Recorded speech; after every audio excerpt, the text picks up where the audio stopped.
నాయకుడు మాట్లాడుతూ ఉన్నాడు గవర్నర్స్ అడ్రస్ మీద. కనీసం అంటే గంటన్నర సేపు అన్ఇంటరప్టెడ్ టైం ఇవ్వవలసిందిగా మిమ్మల్ని సవినయంగా లోపలికి వచ్చి రిక్వెస్ట్ కూడా చేశాము అధ్యక్ష. చేసినాము అన్నది I just wanted to bring it on record అధ్యక్ష. పార్లమెంటరీ ప్రొసీజర్లో కూడా టోటల్ డిబేట్ టైం ఎంత ఉంటుందో దాన్ని basing on the strength of the members ప్రపోర్షనేట్గా డివైడ్ చేసి ఇస్తారు అధ్యక్ష.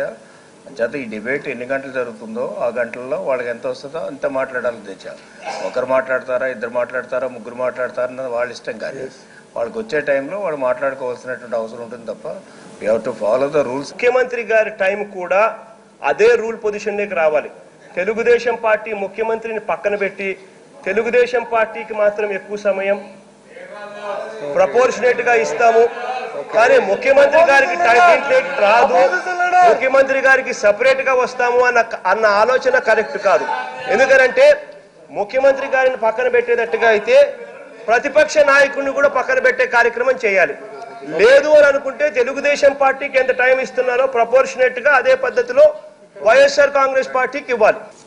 డిబేట్ వేరు, రిప్లై టు డిబేట్ వేరు అధ్యక్ష. డిబేట్ అనేటువంటిది జనరల్గా రూలింగ్ పార్టీ కానీ అపోజిషన్ కానీ డిబేట్ చేస్తారు.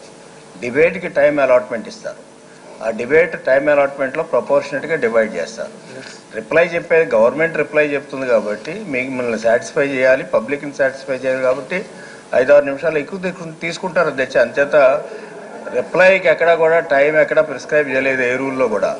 మీరు కౌల్ అండ్ షాక్దర్లో కూడా ఎక్కడా ప్రిస్క్రైబ్ చేయలేదు అధ్యక్ష.